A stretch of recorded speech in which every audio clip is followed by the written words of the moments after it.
Good evening, everyone.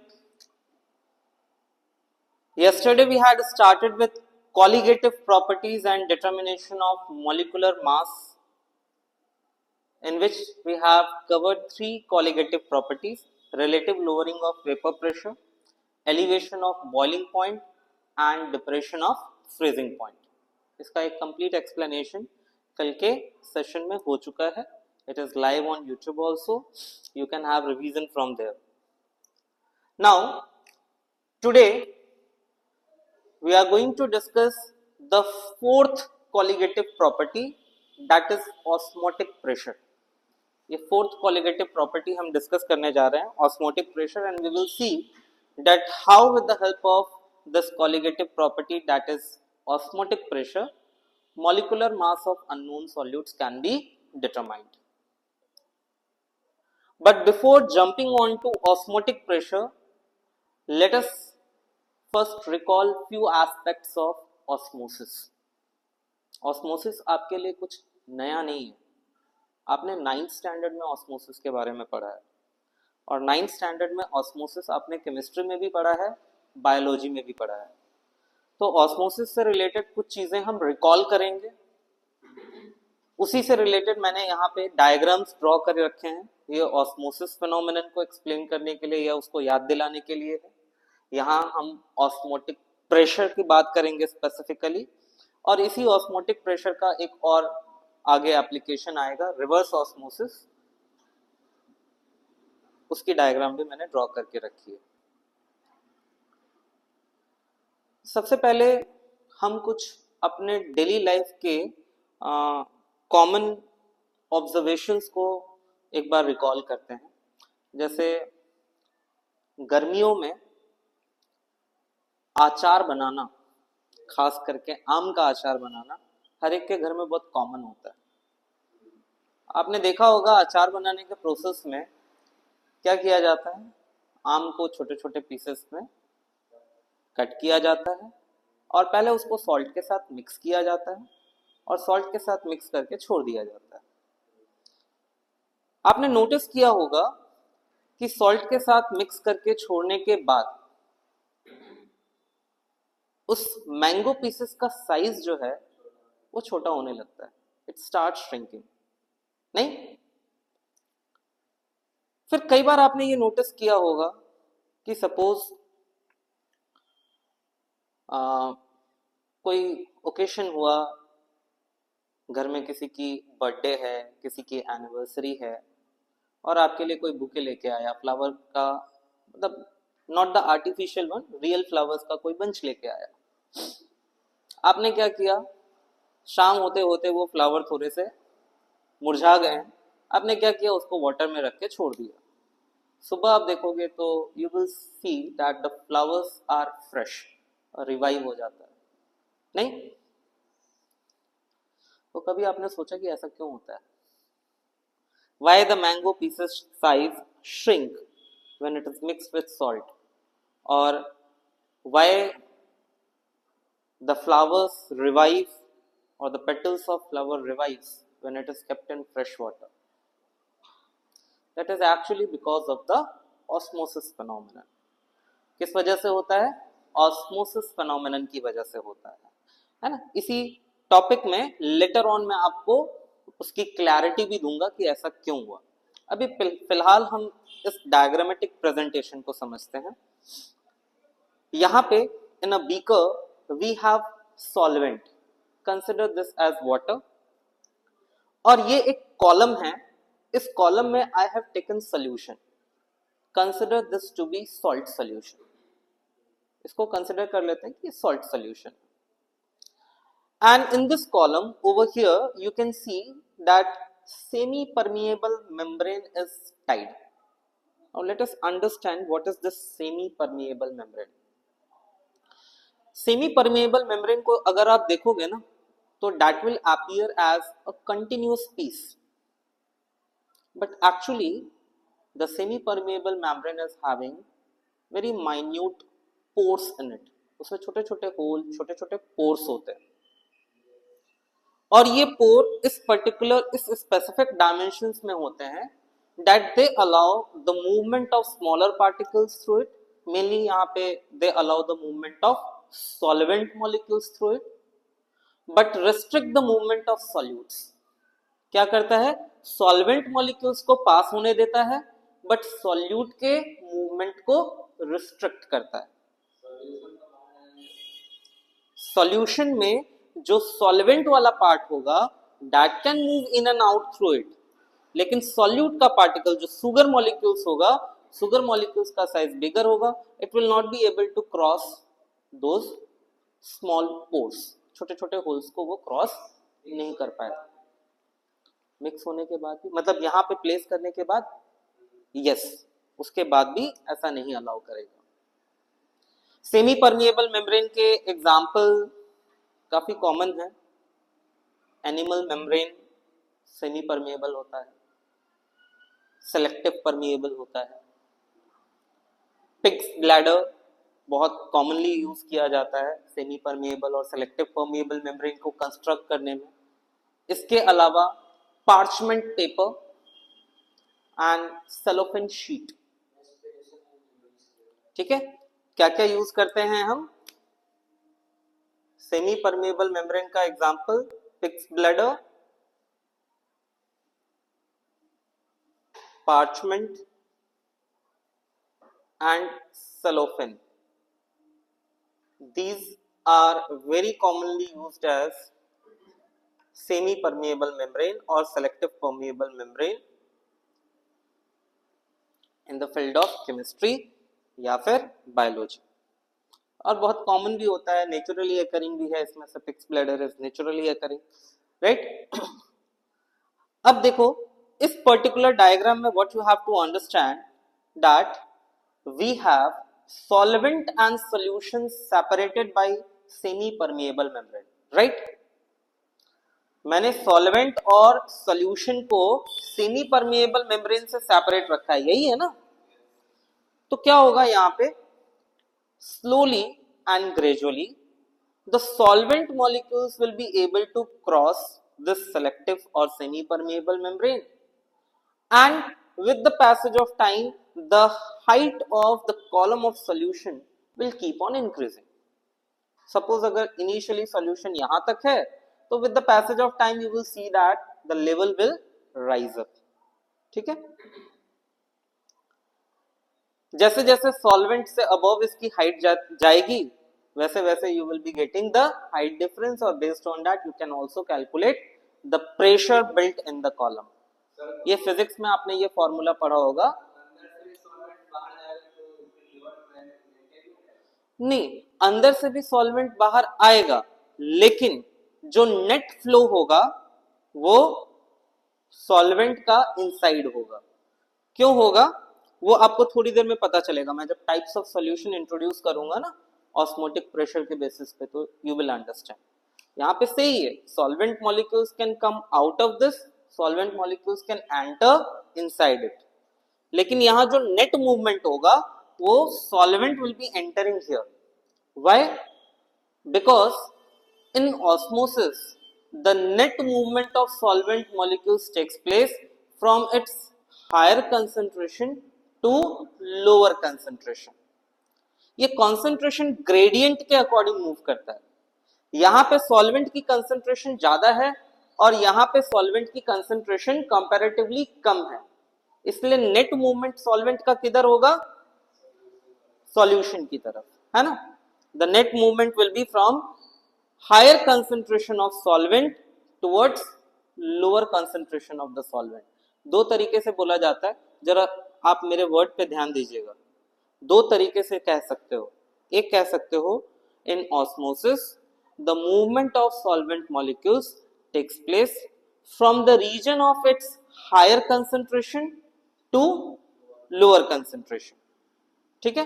दूसरा आप कह सकते हो that in osmosis the solvent molecules moves from low concentration to high concentration through semi permeable membrane. अब दोनों में डिफरेंस क्या है? दोनों में डिफरेंस ये है कि एक में मैंने जो कंसंट्रेशन टर्म यूज किया वो सॉल्वेंट का कंसंट्रेशन कहा मैंने, और दूसरे बार जो मैंने यूज किया that was the concentration of solution. तो ये तो प्योर सॉल्वेंट है, तो प्योर सॉल्वेंट में हम अगर सॉल्यूशन के पॉइंट ऑफ व्यू से देखें तो the concentration is very low here, और सॉल्यूशन का कंसंट्रेशन ज्यादा कहाँ है, यहाँ है ना। तो from low concentration to high concentration, या अगर सॉल्वेंट के रेस्पेक्ट में बोलना है तो क्या कहेंगे, that the solvent molecules are moving from the region where they are in high concentration towards the region where they are in low concentration। तो आप इसी तरीके से याद रखना, सॉल्वेंट के रिस्पेक्ट में ही याद रखिएगा तो कंफ्यूजन कम रहेगा। Solvent will move from their region of higher concentration towards their region of lower concentration, ठीक है। जहां सॉल्वेंट ज्यादा है वहां से वो जहां कम है सॉल्वेंट उस डायरेक्शन में मूव करेगा, और जब ये मूवमेंट सेमी परमिएबल मेम्ब्रेन के अक्रॉस हो रही हो तो इसे हम कहते हैं osmosis. This phenomenon is called osmosis. चलो याद आया, ऑस्मोसिस 9th स्टैंडर्ड में केमिस्ट्री में भी आता है और बायोलॉजी में भी आता है, ठीक है। तो ये आपका it was nothing, it was just a short of recalling your previous memory. आपने जो पढ़ा था उसको रिकॉल कर लिया। ऑस्मोसिस क्लियर है। चलिए अब इस डायग्राम पे ध्यान दीजिएगा। इस डायग्राम में what you can see that I have connected two beakers here with this column and it is having separation by a semi permeable membrane। क्या है यहाँ पे, semi permeable membrane। Here we have solution, here we have solvent। Suppose initially we do not have this, ये जो है ना ये act नहीं कर रहा है, इसको भूल जाओ। Initially we have the normal atmospheric pressure acting over both the beakers or both the part, solution as well as solvent। So under the normal pressure what will happen, the solvent molecules will move from right towards left in the solution side through semi permeable membrane। Normal pressure में क्या होगा कि solvent molecules इस beaker से solvent side से solution के side semi permeable membrane के across move करेगा। Normal osmosis will be taking place, जैसा कि हमने यहां देखा, राइट। जहां जो यहां डिस्कस किया सेम वही चीज यहां पे भी होगी। कब, जब ये वाला प्रेशर नहीं है, ये जो पाई जैसा लिखा है ना मैंने, this pi is actually the external additional pressure, उसकी बात अभी थोड़ी देर में करेंगे। आपको ये इमेजिन करना है कि इधर भी एटमॉस्फेरिक प्रेशर है, इधर भी एटमॉस्फेरिक प्रेशर है, तब क्या होगा, solvent will be moving into the solution through semi permeable membrane, that means osmosis will keep on taking place, osmosis continued रहेगा।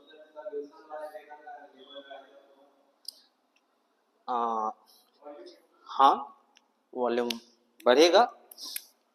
अब आपको क्या इमेजिन करना है, that over the column of solution we are applying external pressure, and we are applying external pressure until the movement of solvent molecules into it just stops। आपको solution side पे इसके ऊपर एक्सटर्नल प्रेशर एक्सर्ट करना है, और external pressure कब तक exert करना है, you have to exert external pressure till the moment जब तक ये सॉल्वेंट का पैसेज इसमें जस्ट बंद हो जाए, स्टॉप हो जाए। Then that pressure which is causing the movement of solvent molecules towards the solution just to stop, that is known as osmotic pressure. कैसे डिफाइन करेंगे ऑस्मोटिक प्रेशर को? Osmotic pressure is defined as the minimum pressure which is required to stop the movement of solvent to the solution through semi-permeable membrane. Pi is osmotic pressure। तो ऐसा pressure जो solution side पे exert करने पे solvent molecules की entry solution में just stop कर दे, उसको क्या कहा जाएगा, osmotic pressure. And it is a colligative property, है ना। तो ऑस्मोटिक प्रेशर का मैं यहां डिफिनेशन लिख रहा हूं। osmotic pressure is defined as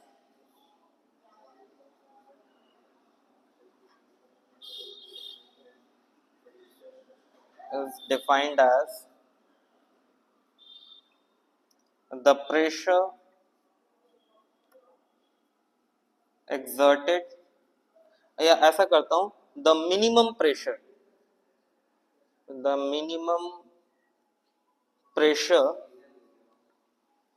on the solution which just stops movement of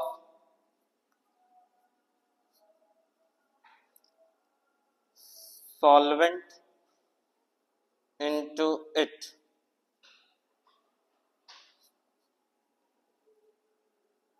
which is separated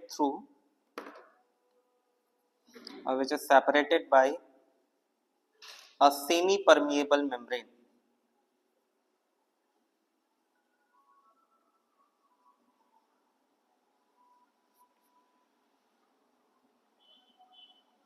है ना इजी?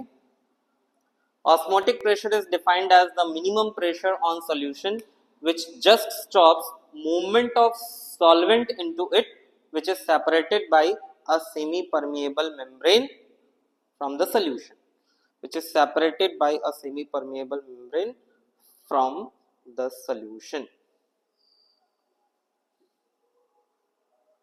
प्रथम आ रहा है समझ में? ये सनी समझ रहा हो ना? ऑस्मोसिस पहले पूरा माइंड में क्लियर है? देखो ऑस्मोसिस क्लियर नहीं होगा तो ये भी क्लियर नहीं होगा. ऑस्मोसिस क्लियर याद आ रहा है क्या है?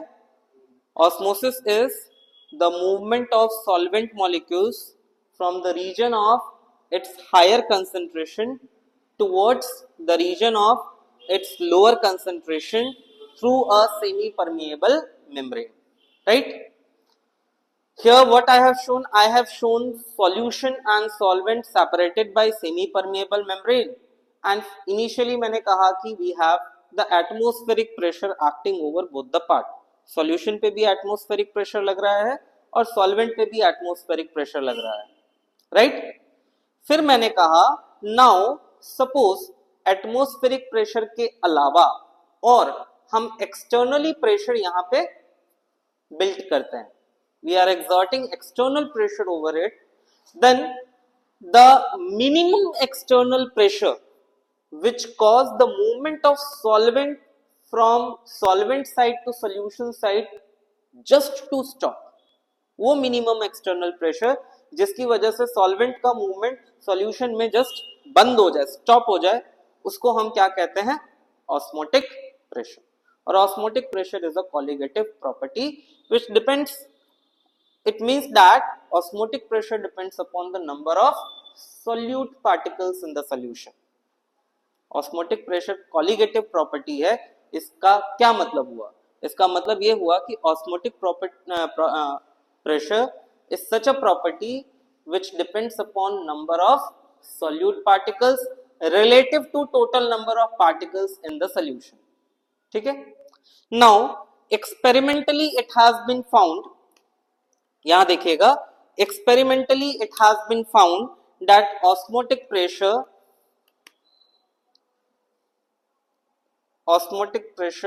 is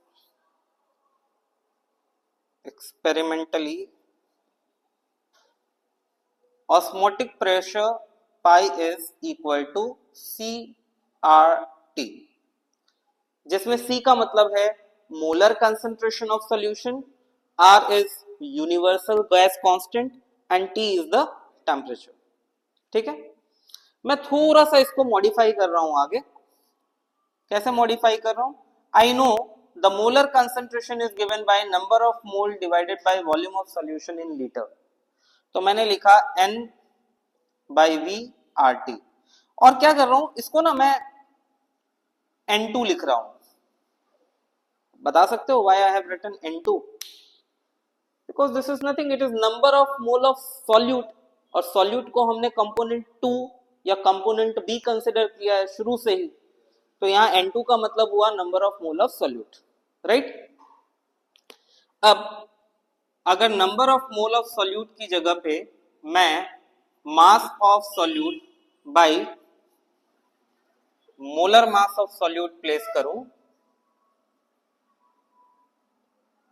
तो I will be getting this formula.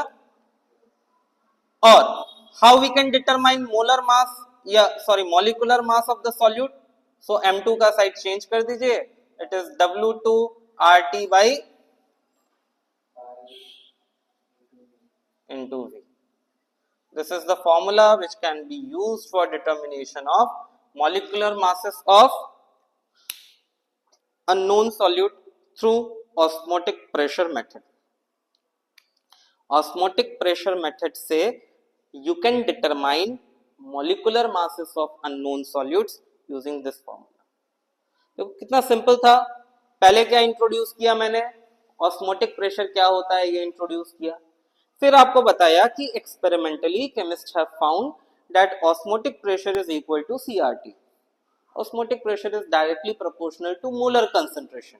Molar concentration के प्रोपोर्शनल होता है, तो फॉर्मूला बनता है pi is equal to CRT. R is universal gas constant, T is temperature और C क्या है, molar concentration means molarity. Molarity का फॉर्मूला क्या होता है, number of mole of solute by volume of solution in litre, वो place किया. Number of mole of solute क्या होता है, mass of solute divided by molar mass of solute, है ना. और अब हमने मॉलिक्यूलर मास ऑफ सॉल्यूट का फॉर्मूला बना लिया. कितना इजी है ना. चलिए अब ये समझिए कि अभी तक आपने टोटल 4 कॉलिगेटिव प्रॉपर्टीज खत्म हो गई, राइट. इन चारों कॉलिगेटिव प्रॉपर्टीज से हमने देखा कि how we can determine molecular mass of the solute. लेकिन इन सभी मेथड्स में the most superior method for determining molecular mass is osmotic pressure method. Osmotic pressure method जो है ये मॉलिक्यूलर मास ऑफ सॉल्यूट्स को डिटरमाइन करने के लिए सबसे बेहतरीन तरीका है. It is the most appropriate, most suitable method for determining molecular mass of unknown solutes. ये क्वेश्चन बोर्ड एग्जामिनेशन में पूछा जाता है. कैसे पूछा जाता है, why osmotic pressure method is more preferable for determining molecular masses of solute. याद रहेगा question, why osmotic pressure method is more preferable for determining molecular masses of solute. इसमें 2 रीजन याद रखिएगा. पहला कि ऑस्मोटिक प्रेशर मेथड में ये जितना भी एक्सपेरिमेंटल सेटअप है, this entire experimental setup is at the room temperature. The entire experimental setup is at the room temperature. पूरा का पूरा experimental setup room temperature पे ही होता है. एक ये एडवांटेज है. दूसरा, that in osmotic pressure method the osmotic pressure depends upon the molar concentrations. और मोलारिटी डिटरमाइन करना जो है वो कंपैरेटिवली बहुत इजी होता है. तो osmotic pressure method is dependent on the molar concentration. That is also an advantage of this method. तो 2 एडवांटेज आपको बताया. पहला क्या बताया, एंटायर एक्सपेरिमेंट और entire experimental setup is at the room temperature. दूसरा क्या बताया, दैट द मोलर कंसंट्रेशंस और osmotic pressure is dependent upon the molar concentration of the solution. 2 advantage हो गए इस मेथड के. अब आगे समझिए, why osmotic pressure method is more preferable for determining molecular mass. ठीक है. अब देखो, जब आप न्यूमेरिकल क्वेश्चन सॉल्व करोगे ना, आप जब elevation in boiling point, depression in freezing point, relative lowering of vapour pressure, जब आप इसके न्यूमेरिकल क्वेश्चन सॉल्व करोगे तो वहां पे आप एक चीज नोटिस करोगे, जरूर मैं भी आपको रिकॉल कराऊंगा, कि relative lowering of vapour pressure, delta TB means elevation of boiling point, delta TF means depression of freezing point, इनकी एक्सपेरिमेंटल वैल्यूज ना बहुत ही स्मॉल होती है. They have small values obtained through the experiments and the chances of error are high. Error के chances high होते हैं. जबकि osmotic pressure method में the osmotic pressure which is determined experimentally has a large value. Osmotic pressure का value कैसा होता है? Large. So because of the large value we have less chances of error here. Because of large values of osmotic pressure, if we calculate molecular mass using osmotic pressure method, the chances of error will be less. ठीक है? अब ये समझिए कि खास करके जो biomolecules होते हैं, जैसे प्रोटीन, जैसे विटामिन और बहुत सारे पॉलीमर्स, इनके साथ प्रॉब्लम ये है that at higher temperature they may decompose. There are many biomolecules, there are many proteins. आपने डीनेचुरेशन पढ़ा है ना?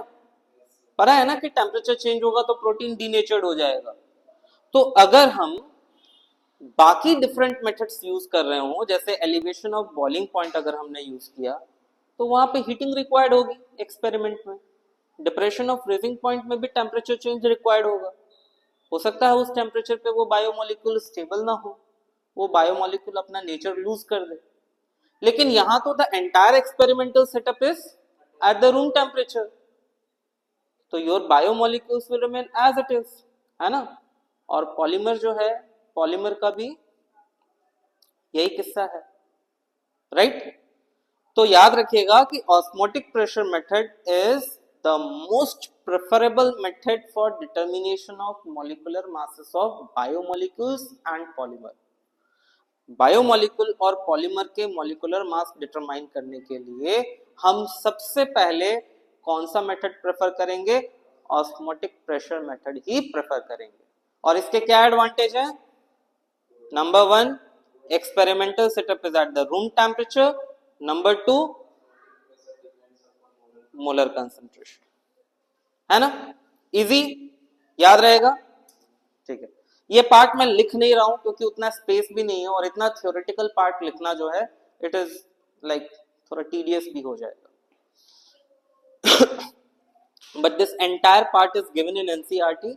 आई विल शो यू, आप उसको हाईलाइट कर लीजिएगा. ठीक है, अच्छे से हाईलाइट कर लेना. चलिए अब हम डिस्कशन पे आते हैं.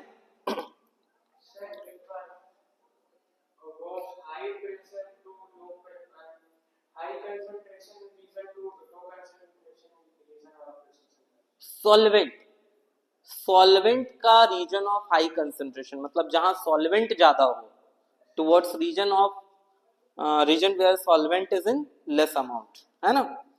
या अगर डायरेक्ट अगर बोलना हो तो आप ये भी कह सकते हो the movement of solvent from low concentration to high. तो जब मैं ऐसा कहूं कि movement of solvent from low concentration to high, इसका मतलब ये कंसंट्रेशन हमें सॉल्यूशन के रिस्पेक्ट में देखना है. हमें ये देखना है कि सॉल्यूट कहां कम अमाउंट में है. तो बहुत ऑब्वियस है कि सॉल्यूट अगर कम हुआ तो सॉल्वेंट ज्यादा होगा, राइट. चलिए ये क्लियर है ना. चलिए now I will be introducing 3 types of the solution here based on the osmotic pressure difference. Isotonic solution,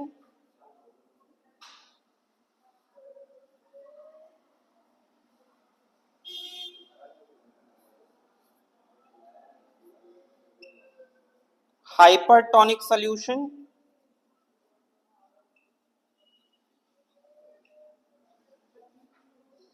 and hypotonic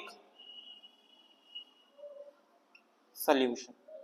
Based on the difference in osmotic pressure of the two solutions, we have 3 categories of solution: isotonic solution, hypertonic solution and hypotonic solution. ठीक है. Suppose if a solution, ऐसा imagine कर लेते हैं, that if a solution is in such an environment where its osmotic pressure is same as the osmotic pressure of the solution lying outside it.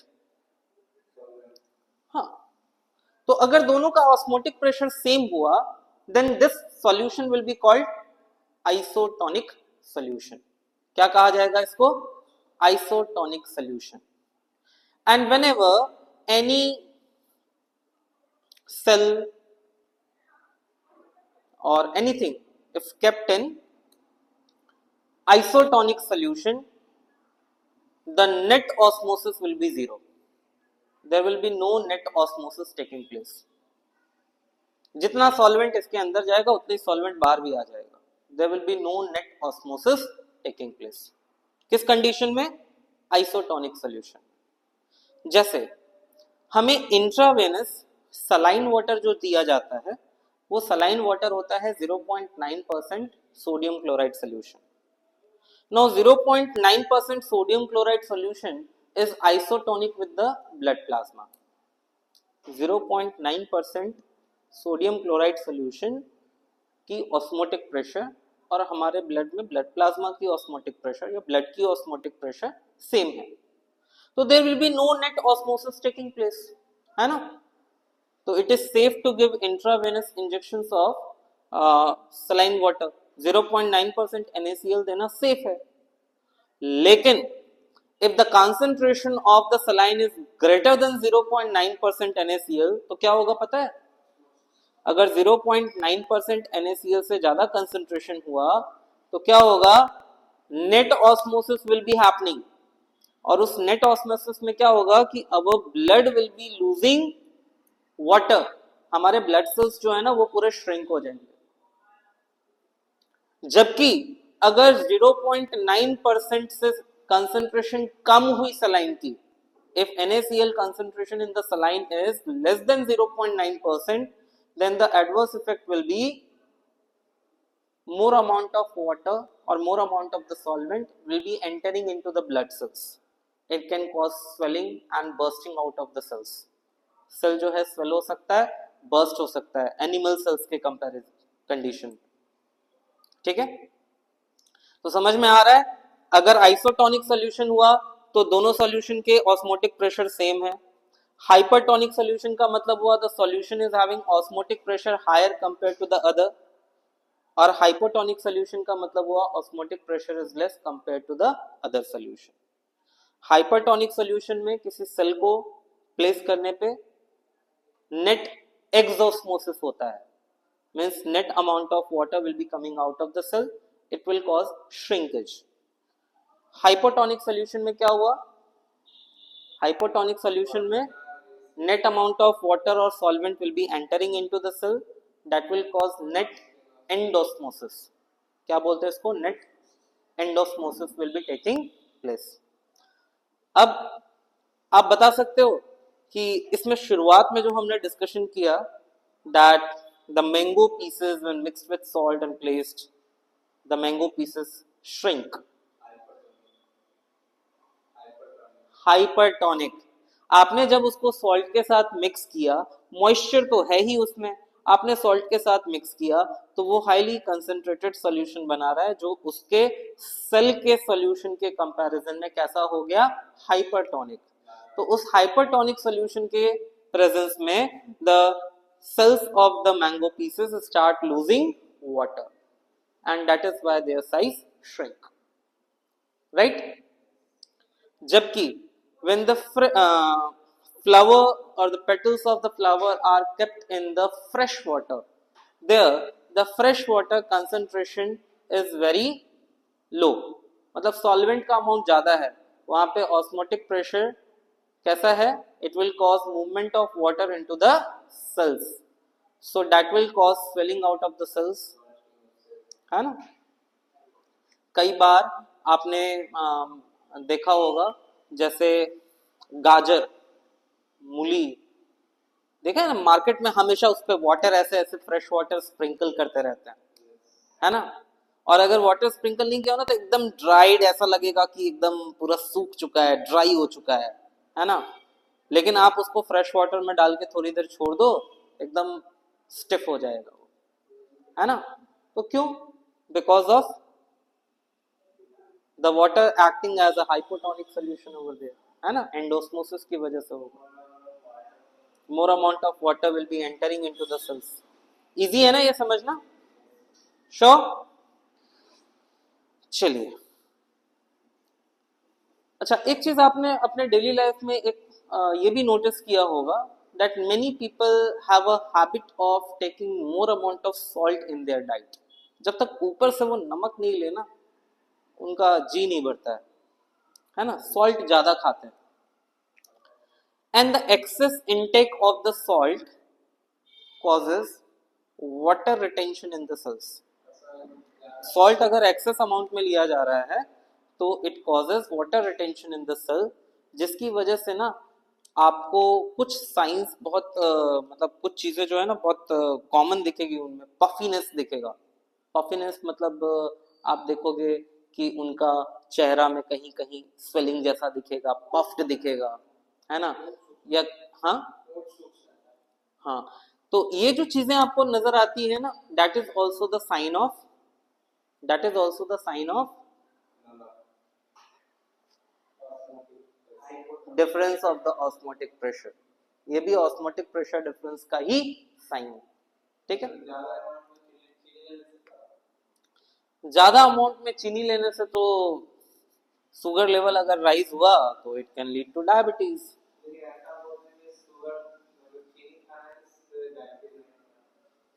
हाँ ये भी सही है कि शुगर हाँ होने के बाद नहीं खाना चाहिए।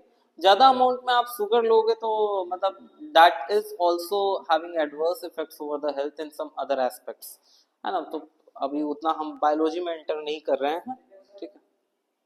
लेकिन एक चीज याद रखिएगा कि salt solution, sugar solution both can result into this hypertonic solution, है ना। इवन सॉल्ट शुगर सॉल्यूशन भी हाइपरटोनिक सॉल्यूशन की तरह एक्ट करता है, जिसमें हम कई जगह पे शुगर सॉल्यूशन को प्रिजर्वेटिव्स के फॉर्म में भी यूज करते हैं, है ना।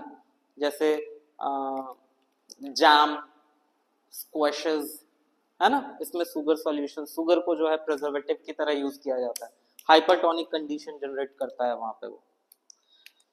चलिए अब देखो, लोग कहते हैं कि सर पढ़ के क्या फायदा होगा, सर ये कहाँ काम आएगा सर। देख रहे हो, if you have knowledge about these aspects, आप अब नेक्स्ट टाइम जब आप गर्मियों में अचार बनते हुए देखोगे तो आपकी क्लैरिटी रहेगी ना कि ये क्यों इसके साइज श्रिंक हो रहे हैं। You can share this with your neighbour, with your family members, है ना। और किसी चीज की नॉलेज रखना अपने आप में एक किक देता है। कौन सा किक? सलमान खान वाला किक, खुशी देता है, राइट। चलिए अब इसी ऑस्मोटिक प्रेशर का एक और ग्रेटर एप्लीकेशन बता रहा हूं जो आज के डेट में हम धड़ल्ले से अपनी जिंदगी में यूज कर रहे हैं। I am going to talk about reverse osmosis. किसकी बात करने जा रहा हूं मैं? Reverse osmosis.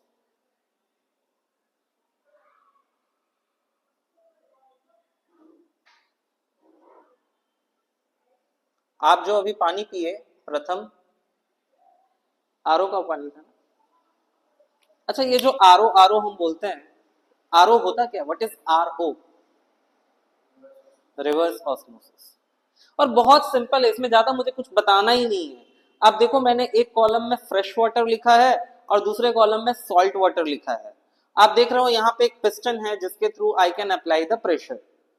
Now if I am applying the pressure greater than osmotic pressure, यहां पे मैंने काफी साफ शब्दों में लिखा है that the minimum pressure on solution which just stops movement of solvent. आपके मन में खुद ही क्वेश्चन आना चाहिए कि सर प्रेशर अप्लाई करते करते, प्रेशर एक्सर्ट करते करते अगर हमने ऑस्मोटिक प्रेशर से भी ज्यादा प्रेशर अप्लाई कर दिया तो क्या होगा? तो कायनात पलट जाएगी। कैसे कायनात पलटेगी? सॉल्वेंट का मूवमेंट हायर कंसंट्रेशन से लोअर कंसंट्रेशन की तरफ जाता है, लेकिन यहां पे अगर आपने pressure greater than osmotic pressure exert किया तो it will cause the movement of solvent from solution side towards the solvent side. Osmosis का डायरेक्शन रिवर्स हो गया। इसी को कहते हैं इसी को कहते हैं रिवर्स ऑस्मोसिस, और आरओ में यही होता है ना। इसी रिवर्स ऑस्मोसिस से you are getting the purified water. और सी वाटर का जो डिसैलिनेशन किया जाता है ना, मान लो जो कोस्टल एरियाज में रहते हैं जहां पे सी है, सॉल्टी वाटर है, उन बेचारों को पीने का पानी कैसे मिलेगा? सॉल्टी वाटर, सॉल्ट वाटर तो पी नहीं सकते हैं। तो वहां पे काफी लार्ज स्केल पे डिसैलिनेशन किया जाता है वाटर का। वो डिसैलिनेशन का सिमेटिक डायग्राम यही किया जाता है वहां पे, that the sea water is separated by the fresh water through semi-permeable membrane, and pressure greater than osmotic pressure is applied over the salt water. So fresh water is being obtained from here. ठीक है, clear? ठीक है, जितना कुछ भी हमने discuss किया इसका एक एक एरा इंपॉर्टेंट है। जैसे मैंने यहाँ पे आपको आइसोटोनिक, हाइपोटोनिक और हाइपरटोनिक सॉल्यूशन से रिलेटेड जो बताया, उस पे बेस्ड भी क्वेश्चन आते हैं बोर्ड एग्जामिनेशन में। बोर्ड के क्वेश्चन है, what will happen to the blood cell if it is placed in 0.9% NaCl solution, या हो सकता है 0.9% की जगह पे 0.1% दे दे। What will happen to the blood cells if it is placed in 0.1% NaCl solution? तो 0.1% NaCl सॉल्यूशन में क्या होगा? 0.1% NaCl सॉल्यूशन में इट विल गेन वाटर, है ना, इट विल स्वेल, और अगर वो ब्लड सेल्स है तो it will eventually burst, right. इसी तरह ये भी पूछा जा सकता है that what will happen to the blood cells if it is placed in salt solution having concentration greater than 0.9%? तो उसमें लिखना पड़ेगा it will lose water and will shrink। ठीक है, तो ये तो पूछा ही जाता है। ऑस्मोटिक प्रेशर से न्यूमेरिकल क्वेश्चन बहुत बेहतरीन आते हैं, वो न्यूमेरिकल क्वेश्चंस मैं कल करवाऊंगा आपको। उसके अलावा ये जो मैंने आपको यहाँ पे बताया ना कि why osmotic pressure method is more preferable over the other methods of determining molecular masses, ये क्वेश्चन भी पूछा जाता है। आप 2 रीजन लिखोगे, कभी कभी 2 मार्क में भी पूछ लेते हैं, कभी कभी 1 मार्क में भी पूछते हैं। ठीक है, वो very important topic from board examination point of view. Fine, चलिए तो let's keep it till here, आज के लिए यहां तक रखते हैं। फाइन, ऑस्मोटिक प्रेशर आपका कंप्लीट हुआ, आज हम यहां तक रखते हैं। Tomorrow I will be discussing abnormal molecular masses। अभी इन कॉलिगेटिव प्रॉपर्टीज को यूज करके हमने सीखा कि how to determine the molecular mass, लेकिन आगे कल के सेशन में, कल के लेक्चर में मैं आपको बताऊंगा कि ऐसे बहुत सारे सॉल्यूट्स हैं जिनको जैसे ही आप सॉल्वेंट में ऐड करोगे they will either undergo dissociation और इट में ऑल्सो अंडरगो एसोसिएशन। तो डिसोसिएशन हो या एसोसिएशन हो, उसमें नंबर ऑफ सॉल्यूट पार्टिकल्स तो चेंज हो गया। जैसे ही आपने सॉल्वेंट में डाला, अगर डिसोशिएट हो गया या एसोसिएट हो गया तो सॉल्यूट के पार्टिकल्स तो चेंज हो गए ना, number of solute particle change हो गया। और कॉलिगेटिव प्रॉपर्टीज हमने पढ़ रखी है कि it depends upon the number of solute particles, means colligative property की मैग्नीट्यूड भी चेंज हो जाएगी, उसका delta TV, delta TF, osmotic pressure सारा कुछ चेंज हो जाएगा।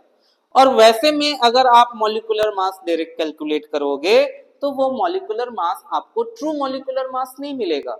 वो कैसा मॉलिक्यूलर मास होगा? Abnormal molecular mass. उन्हीं एबनॉर्मल मॉलिक्यूलर मास को करेक्ट करने के लिए वॉन्टहफ ने एक फैक्टर दिया है जिसको हम कहते हैं वॉन्टहफ फैक्टर। कल हमारा डिस्कशन इसी पे होगा, छोटा सा टॉपिक है, इसको डिस्कस करेंगे और उसके बाद बहुत बढ़िया बढ़िया आपको कल न्यूमेरिकल क्वेश्चंस करवाऊंगा। ठीक है, from board examination point of view. Fine, so that's all.